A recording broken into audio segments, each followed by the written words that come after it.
Okay, so we're recording, and I'm here with Miss Jessica Brubaker. If you want to give yourself any introduction. um, Oh, goodness. So, my name is Jessica Brubaker. I am a licensed professional counselor. I live in Phoenix, Arizona. I work by day. I am the clinical director of a local outpatient clinic, and then I also write a blog.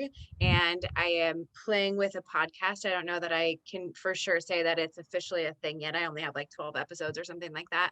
And then how you found me was that I speak, and I recently in the last year did a TED Talk about self care. So that's me in a nutshell. yeah, definitely. I love the self-care TED Talk. I was like, wow, this is so cool. So I'm really glad that you're here, able to do this interview. So I'm just gonna keep this short and sweet and ask Okay. just a few questions. Okay. So first, tell me about what got you into self-care and what led you to it. So, I mean, I think that that's a multifaceted answer because I'm a therapist, right? Like that's what I do. I work with clients who are struggling with depression, anxiety, self-harm, suicidal thoughts. And so often those humans are not taking care of themselves. And I also think that like, I don't know, as this is perhaps this is true for men too. I don't know because I'm a woman, right? But I think as women, we spend so much of our time and energy taking care of other people that we're usually the last person on our list. And so there's just something about watching all of the women in my life like give and not ever give back to themselves. And I was like, I don't think that it's supposed to be that way. I don't think we're supposed to do that. I think, there's only one person in charge of your relationship with you, and it's you. So you're the one that has to attend to it. So I'm not sure that there was like this, magic moment that I was like, self-care is the thing. I think it's just a culmination of all of the experiences I've had in my life. Yeah, definitely. And what would you say for some, like a woman trying to kind of break that cycle of really only taking care of other people? How would you say she can, start by doing simple things by taking care of herself? What would you say those are? I think it starts with awareness, which is not even a task. I think that so often we don't realize that we're spending all of our time and energy taking care of other people.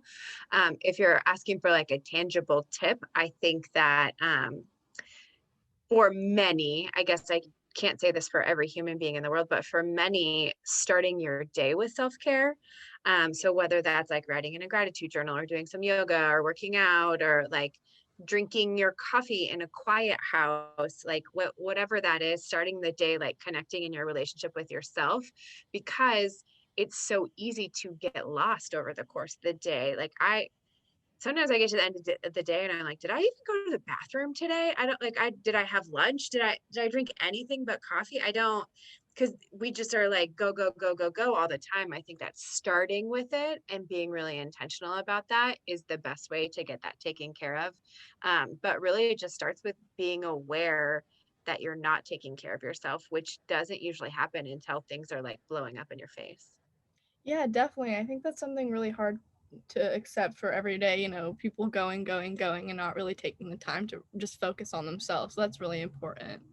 Um, And what would you say are just some maybe misconceptions people have about self-care, especially in today's like day and age? There's like self-care industry and Right. so much about it. I think the biggest most common misconception is that it's just a pedicure. Like that's always my joke. I'm like, self-care is more than a pedicure.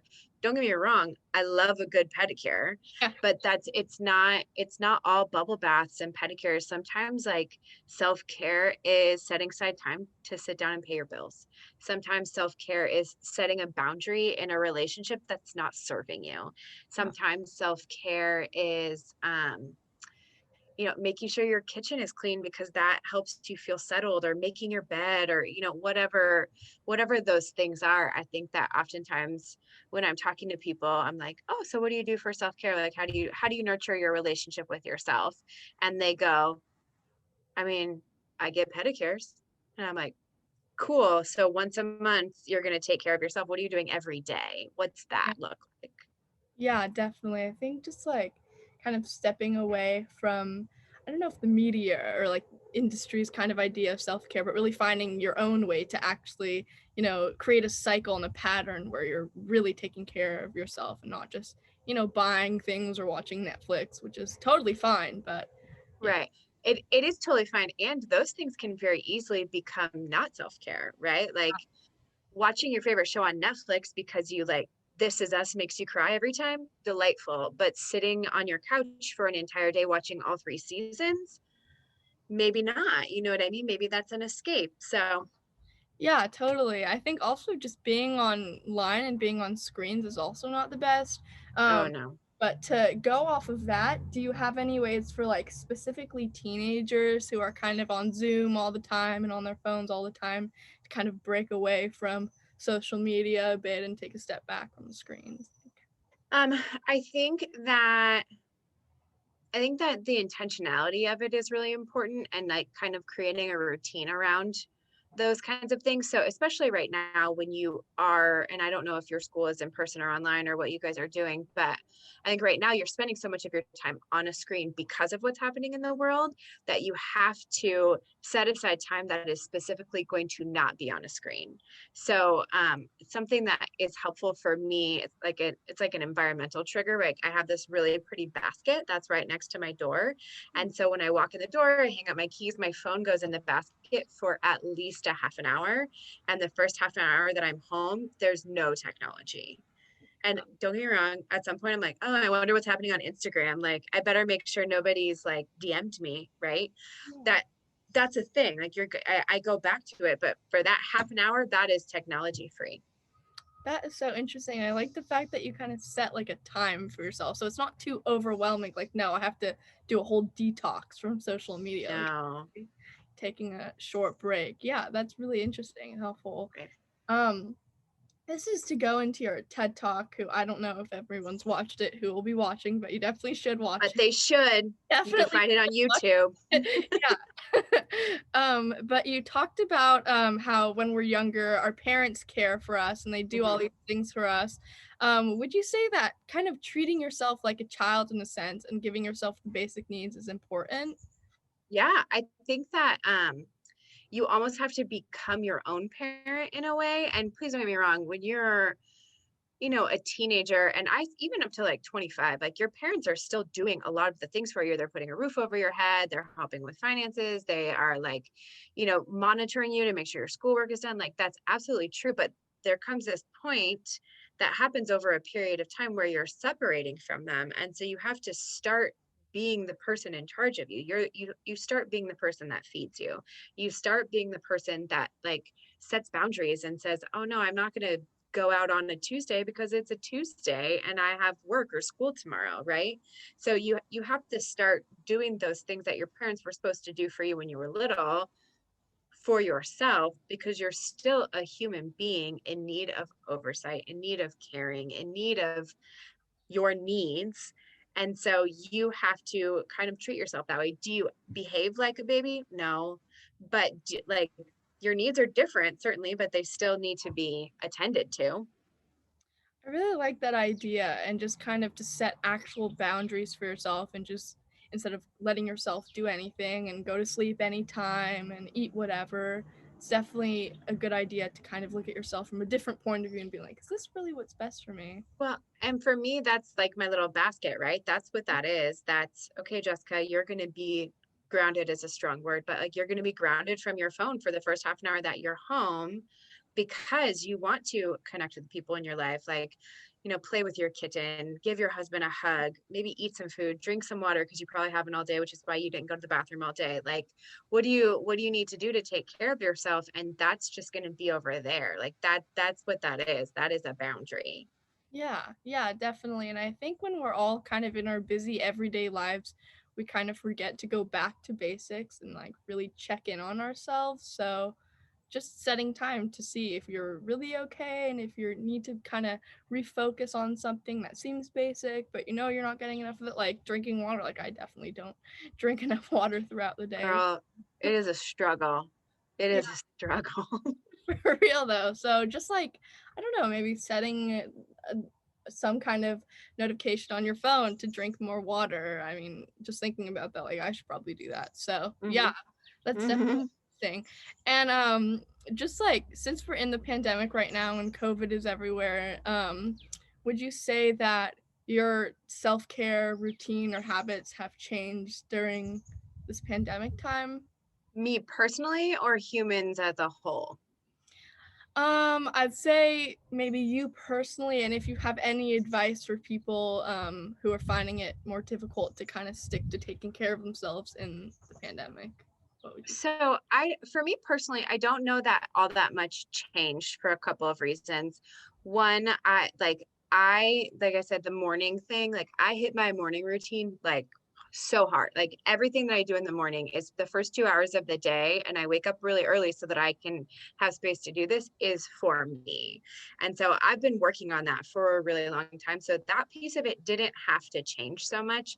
But I think that for humans as a whole, part of, besides, COVID being awful, part of why we struggled so much was because the things that we normally do, like pedicures, were not accessible to us, right? So like I wake up in the morning, the first thing I do is I do a little workout, I have a gratitude practice, I plan my day, I do a meditation. Those are all four things, and then I make coffee because I love coffee. But those are all things that I can do in or out of a pandemic. But it's the only thing that I ever did to take care of myself was go get a pedicure once a month. And all of a sudden I wasn't allowed to do that, then I'm doing nothing, Yeah, you yeah, know? So yeah. That's so interesting because that just goes full circle back to what you talked about before. It's really important the basics. yeah. You just mentioned a gratitude practice. What does that look like? So I think people do it differently. But Yeah, for me, I have a little notebook, and every day I sit down and I write down 5 things that I'm grateful for. yeah. That's it. It takes about 4 minutes. That's Five amazing. things that I'm grateful for. And how have you seen that help you in any way? It I say this to my clients a lot. I think that we spend a lot of time in this life trying to avoid our unpleasant emotions, right? Like you're sad, you cope with it. You're anxious, you like try to avoid it. Like you're trying to avoid the unpleasant emotions. I don't think we spend nearly enough time trying to cultivate the pleasant ones. And so the thing that a gratitude practice has done for me is, one, it has kind of forced me to look for the things that bring me joy. Two, because I'm doing it every day, you start to pay attention more to like the little things, as opposed to like, I am obviously grateful for my family. I'm obviously grateful for my friends. I'm obviously grateful that I am in good health, especially in this moment. Um, and like you can only write that so many times. So you have to be like, you know what? I'm really grateful that this is what I wrote this morning. This is not a joke. I am getting really good at backing into my parking spot. And I'm super proud of myself for that because it's really hard for me to do. And Yeah, I've been like, it only takes me one try now. And I wrote that down. I'm grateful that I am getting good at back in parking. yeah, that's It's a little amazing. piece of joy. Definitely. No, I think it's so important to recognize those kinds of things and kind of, you know, I don't know, give yourself a pat on the back for it. I think we often forget about doing that kind of stuff. So yeah, that's really interesting. Mm-hmm. Um, and just to go back to when you first started on self care, or even now, are there any books or people that inspired you to do self care, or did you just kind of learn it on your own? I mean, I think that there's a lot. Yeah. It's I My belief is that we are a product of all of the experiences that we've had, the people that have mentored us, like the messages that we received. And so I definitely am a huge fan of like personal development, that world. So like I love Brene Brown. There's a gal named Jen Sincero who is awesome. Andrea Owen is awesome. Rachel Hollis is really good. She's pretty big right now. Um, I really like Jenna Kutcher. All these like really powerful women who are just like killing it in their careers, right? And so I don't know that I got the idea for self-care from them, but surrounding yourself, even if it's metaphorically, with people that are doing that, I think is really powerful, which is why all of those people I just mentioned, they all have at least one book out there that touches on something about self-care. Yeah, yeah, definitely. I think that's an interesting point. You said surrounding yourself with those kinds of people, even if you don't know them, but Yeah. on social media, maybe unfollowing people that don't do Oh, service to you or make you feel some kind of bad way about yourself. So, the unfollow is it it's a tremendous tool for nurturing your relationship with yourself, is unfollowing people that don't create joy in your life. Yeah, definitely. And also, like, I think a lot of people take who they're following maybe a little too seriously, or maybe they don't want to unfollow a type of person. But I know I went through my unfollow list, even if I didn't want to, necessarily unfollow these people. And I Mm-hmm. did it. And I, immediately felt a lot better because you don't really realize how much time you're kind of staring onto a screen and seeing all these people that are not doing anything good for you. Well, and I think that like you have, if what we're talking about is social media, right? You have a responsibility for cultivating your feed Yeah. so that it does serve you. Like social media can be a beautiful thing. I love Instagram. I love Instagram. I have medium feelings about TikTok. And I'm old school. Like I was on Facebook back when Facebook was only on college campuses. So like because I'm real old, I just take care of my skin so I don't look that old, I know. But I think that social media can be a beautiful thing. It just also very quickly, much in the same way, like watching one episode of This Is Us can be self-care, watching all of the episodes in one sitting is maybe not. In that same vein, I think that social media can be really dangerous. Yeah. Yeah. So, but you are responsible for cultivating your feed because that's about your relationship with yourself. Yeah, yeah, I totally agree with that. Also, like when you download an app, it doesn't really come with a manual on how you're supposed to use it. They let you spend as much time as you want on it. So maybe going back to that kind of idea of being sort of a parent to yourself and, setting limits on an app, how long you can spend, maybe limiting who you're following a little bit to make sure that it's Yeah. serving you in a good way. Well, I mean, don't we all have, maybe this is not true, but don't we all have that experience where our parent was like, I really don't want you to be friends with that person because they're not good for you? Yeah, yeah, definitely.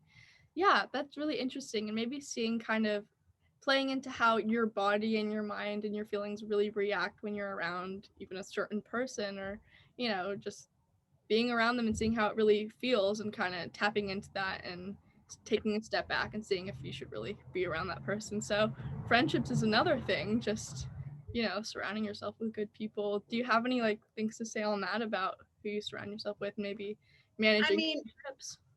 I think that that's hard to navigate for sure. And I think that it's the best thing that I can say is that you're responsible for protecting yourself, right? And it doesn't always have to be all or nothing, right? There are certainly humans in your life that maybe you don't need to be in a relationship with them. Yeah. That's absolutely true. And also, there are humans in your life that you don't maybe need to take everything that they say as truth, or maybe you limit the amount of time that you do spend with them, or maybe this is a person that like you only spend time with in a group as opposed to one-on-one. It doesn't have to mean that like they're either in your life or they're not. You have a right to decide where your boundaries lie with them. And I think that that is especially true with like, you have a right to decide what you're going to take in from them, what you're going to hold from them, whether it's the messages that they're sending you or the things that they do or whatever that means. You have a right to say like, okay, that's your opinion, but I don't have to hold that as truth. Yeah. Yeah, that's a good reminder for anyone. I'm just like thinking about that for my own self, not really taking everything someone says completely to heart because in the end, your opinion is the real one that matters. So, yeah, that's definitely interesting. Trying to think if there's any other questions. I think that was really all I had. Is there any other like last comments or things you want to say about self-care? What do you do for self-care? Well, for self-care, currently I've been trying to get out of my house more and not really Yeah. staying like holed up in my room all day. I've been using an app called Zen Mode on my phone. I don't have an iPhone, so I don't know if it's for all of them, but it's I don't have an iPhone either. oh, okay, good. So I guess we could both use it, but it manages how much time I spend on my phone because Mm-hmm. I think it's people don't realize like phone being on your phone all the time can become a real addiction. So tapping into that has helped me, and also cooking. That's been something I've been doing. I love that. I Yeah, love that. That's really cool. but I love the gratitude practice. I'm gonna start doing that. I listen, it maybe is a little bit extra to say that it changed my life, but I really sometimes I feel like it changed my life because I Yeah, think that I don't know, you know the phrase like, oh, I just woke up on the wrong side of the bed? yeah, Like you you can shift that, you know what I mean? Like, yeah, maybe you wake up in a bad mood, you had bad sleep, you had a weird dream, like you're not looking forward to your day, certainly. But if you it take literally 4 minutes, I timed myself once, in the 4 minutes that I sit and think about, okay, I might be in a terrible mood right now. And not, but we're not going to negate the fact that I'm in a terrible mood. yeah, And what are some things that I can be grateful for? Is this coffee delicious? Sure is. I'm going to go ahead and write that down. Like, is my cat really cute? Absolutely. I'm going to go ahead and write that down. Is there something I'm looking forward to? Is there something, did I get like a nice text message yesterday? Like, what are these little things that I can be like, yes, I have joy for that, and I'm going to sit in it for these 4 minutes. And yeah. I'll go on about my day. And if I want to be in a bad mood, I can be in a bad mood, but at least I had 4 minutes of joy.